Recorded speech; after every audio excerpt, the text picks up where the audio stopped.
नमस्कार, ये आकाशवाणी है। अभी आप मनोज कुमार शर्मा से समाचार सुनेंगे।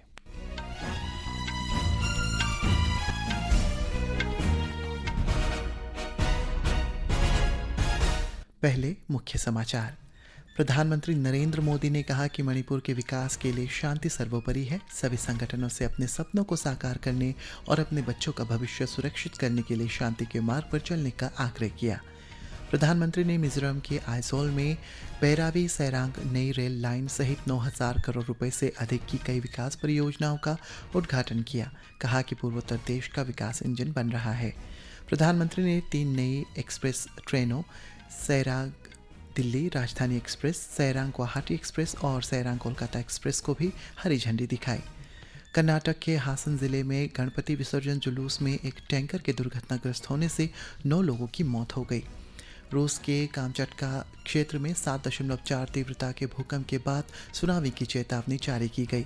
बैडमिंटन में सात्विक साईराज रंकीरेड्डी और चिराग शेट्टी की पुरुष युगल जोड़ी हांगकांग ओपन के फाइनल में पहुंचे और मुक्केबाजी में जैस्मिन लैम्बोरिया और नुपुर शोरेन ब्रिटेन के लिवरपूल में विश्व चैंपियनशिप में महिला वर्ग के फाइनल में पहुंची। अब समाचार विस्तार से। प्रधानमंत्री नरेंद्र मोदी ने मणिपुर के सभी संगठनों से अपने सपनों को साकार करने और अपने बच्चों का भविष्य सुरक्षित करने के लिए शांति के मार्ग पर चलने का आग्रह किया। प्रधानमंत्री ने मणिपुर के चुराचंदपुर में 7,300 करोड़ रुपए से अधिक की लागत वाली कई विकास परियोजनाओं की आधारशिला रखते हुए ये बात कही। मणिपुर की ये धरती, ये क्षेत्र आशा और उम्मीद की भूमि है, लेकिन दुर्भाग्य से हिंसा ने इस शानदार इलाके को अपनी चपेट में ले लिया था। मुझे संतोष है कि हाल ही में हिल्स और वैली में अलग अलग ग्रुप्स के साथ समझौतों के लिए बातचीत की शुरुआत हुई है। मैं सभी संगठनों से अपील करूंगा कि शांति के रास्ते पर आगे बढ़कर अपने सपनों को पूरा करें, अपने बच्चों के भविष्य को सुनिश्चित करें। और मैं आज आपको वादा करता हूं, मैं आपके साथ हूं। प्रधानमंत्री ने कहा है कि सरकार इस बात से संतुष्ट है कि हाल के दिनों में पहाड़ी और घाटी के विभिन्न समूहों के साथ समझौतों पर पहुंचने के लिए बातचीत हुई।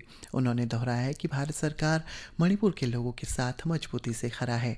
19 बहुविध विकास परियोजनाओं में मणिपुर शहरी सड़कें, जल निकासी और परिसंपत्ति प्रबंधन सुधार परियोजना, 5 राष्ट्रीय राजमार्ग परियोजनाएं, मणिपुर इन्फोटेक विकास परियोजना, 9 संस्थानों पर कामकाजी महिला छात्रावास आदि शामिल है। प्रधानमंत्री ने आज मिजोरम के आइजोल में 9,000 करोड़ रुपए से अधिक की विभिन्न विकास परियोजनाओं का वर्चुअल उद्घाटन और शिलान्यास किया। ये परियोजनाएं रेलवे, सड़क मार्ग, ऊर्जा, खेल सहित कई क्षेत्रों से संबंधित है। श्री मोदी ने 8,000 करोड़ रुपए से अधिक की लागत वाली बैरावी सैरांग नई रेल लाइन का उद्घाटन किया, जो मिजोरम की राजधानी को पहली बार भारतीय रेल नेटवर्क से जोड़ेगी। इस अवसर पर बोलते हुए प्रधानमंत्री ने कहा है कि भारत दुनिया की सबसे तेजी से बढ़ती प्रमुख अर्थव्यवस्था है और पूर्वोत्तर देशों का विकास इंजन बन रहा है। श्री मोदी ने इस बात पर प्रकाश डाला है कि एक्ट ईस्ट नीति और उभरते पूर्वोत्तर आर्थिक गलियारे दोनों में मिजोरम की प्रमुख भूमिका रही है। प्रधानमंत्री ने कहा है कि अगली पीढ़ी के जीएसटी सुधार हाल ही में लागू किए गए हैं और इसका मतलब है कि कई उत्पादों पर कर कम होंगे, जिससे परिवारों का जीवन आसान होगा। इस अवसर पर रेल मंत्री अश्विनी वैष्णव ने कहा है कि बैरावी सैरांग नई रेल लाइन एक बहुत ही चुनौतीपूर्ण परियोजना है, जिसमें 45 सुरंगें और 55 बड़े पुल शामिल है। प्रधानमंत्री ने लोंगतलाई सिया रोड पर छिमटुई पुई नदी पुल की आधारशिला भी रखी। हमारे संवाददाता ने बताया है कि इससे सभी मौसमों में कनेक्टिविटी मिलेगी और यात्रा का समय 2 घंटे कम हो जाएगा। 51 किलोमीटर से अधिक लंबी बैरावी सैरांग रेलवे लाइन के उद्घाटन के साथ मिजोरम की राजधानी आइजोल पहली बार भारतीय रेलवे नेटवर्क से जुड़ गई है। मिजोरम और देश के बाकी हिस्सों के बीच सीधा रेल संपर्क इस क्षेत्र के लोगों को सुरक्षित, कुशल और किफायती यात्रा प्रदान करेगा। इसके अलावा यह खाद्यान्न, उर्वरक और अन्य आवश्यक वस्तुओं की समय पर और विश्वसनीय आपूर्ति भी सुनिश्चित करेगा। इस रेल लाइन की शुरुआत होने से गुवाहाटी, अगरतला और ईटानगर के बाद भारतीय रेलवे नेटवर्क से जुड़ने वाला आइजोल आइजोल चौथा पूर्वोत्तर राजधानी शहर बन गया है। इससे व्यापार, पर्यटन और आर्थिक विकास के नए रास्ते खुलेंगे। रेल संपर्क और ट्रेन सेवाएं पूर्वोत्तर क्षेत्र में बुनियादी ढांचे को बढ़ावा देने की नरेंद्र मोदी सरकार की प्रतिबद्धता को दर्शाती है। आइजोल से आनंद कुमार की रिपोर्ट के साथ दीपेंद्र कुमार, आकाशवाणी समाचार।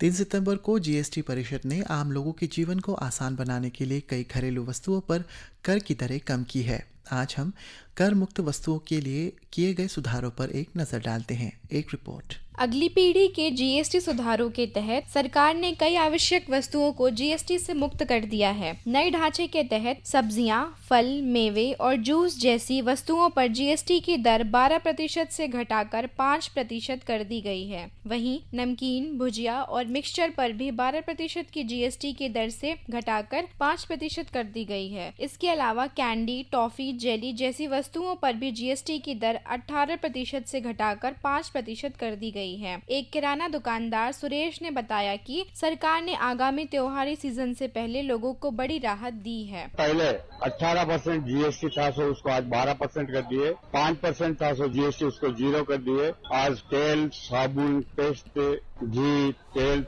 सभी को 5% कर दिया। ये सेंट्रल गवर्नमेंट का बहुत बड़ा चमत्कार है। जीएसटी दरों में कटौती से दैनिक आवश्यक वस्तुओं की खुदरा कीमतें कम होंगी, जिससे इनकी खपत और मांग भी बढ़ेगी। इसके अलावा लगभग सभी खाद्य उत्पादों की कम कीमतों से जीवन यापन में भी आसानी होगी। देश भर के लोग जीएसटी में हुए इस बदलाव का स्वागत कर रहे हैं, क्योंकि जीएसटी में कमी से परिवारों पर आर्थिक दबाव कम होने की संभावना है। नई कर दरें इस महीने की 22 तारीख से लागू होंगी। नितिका गुप्ता, आकाशवाणी समाचार, नई दिल्ली। भारत ने नेपाल में माननीय सुशीला कार्की के नेतृत्व में नई अंतरिम सरकार के गठन का स्वागत किया है। प्रधानमंत्री नरेंद्र मोदी ने एक सोशल मीडिया पोस्ट में सुश्री सुशीला कार्की को अंतरिम सरकार के प्रधानमंत्री के रूप में पदभार ग्रहण करने पर शुभकामनाएं दी है। इस बीच नेपाल के राष्ट्रपति रामचंद्र पौडेल ने नवनियुक्त अंतरिम प्रधानमंत्री की सिफारिश पर संघीय संसद के निचले सदन प्रतिनिधि सभा को भंग कर दिया है और अगले वर्ष 5 मार्च को नए संसदीय चुनावों की घोषणा की है। कर्नाटक के हासन जिले में गणपति विसर्जन के लिए जा रहे जुलूस में एक टैंकर लॉरी के टकरा जाने से कम 9 लोगों की मौत हो गई। मोसले होसल्ली में एक टैंकर लॉरी ने लापरवाही से गणपति विसर्जन जुलूस में टक्कर मार दी। प्रधानमंत्री नरेंद्र मोदी ने इस हादसे पर दुख व्यक्त किया और प्रधानमंत्री राष्ट्रीय राहत कोष से 2 लाख रुपए और घायलों को 50-50 हजार रुपए की अनुग्रह राशि देने की घोषणा की। कर्नाटक के मुख्यमंत्री सिद्धारमैया ने भी प्रत्येक परिवार को 5-5 लाख रुपए का मुआवजा देने की घोषणा की है। भारतीय मौसम विज्ञान विभाग आईएमडी ने कल तक पूर्वोत्तर राज्यों बिहार, बंगाल, तेलंगाना और उत्तराखंड के कुछ स्थानों पर भारी से बहुत भारी बारिश का अनुमान जताया है।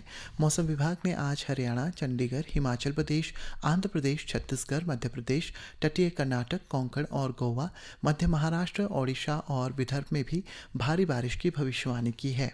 इधर ईटानगर मौसम विभाग ने आज राज्य के 10 जिलों तवांग, वेस्ट कामेंग, पाके केसांग, पापुमपारे, अपर सुबनसिरी, वेस्ट सियांग, अंजाव, लोहित, तिरप और लोंगडिंग के लिए ऑरेंज और बाकी सभी जिलों के लिए अगले 24 घंटों में गरज के साथ बिजली गिरने और बहुत तेज बारिश का येलो अलर्ट जारी किया है। रूस के कामचटका क्षेत्र में पूर्वी तट के पास आज सुबह 7.4 तीव्रता का एक ज़बरदस्त भूकंप आया, जिसके बाद सुनामी की चेतावनी जारी की गई। संयुक्त राज्य भूवैज्ञानिक सर्वेक्षण के अनुसार भूकंप कामचटका क्षेत्र के प्रशासनिक केंद्र के 111 किलोमीटर पूर्व के 39.5 किलोमीटर की गहराई पर आया है। भूकंप के बाद कामचटका क्षेत्र के स्थानीय अधिकारियों ने सुनामी की चेतावनी जारी की। अब खबरें खेल जगत से।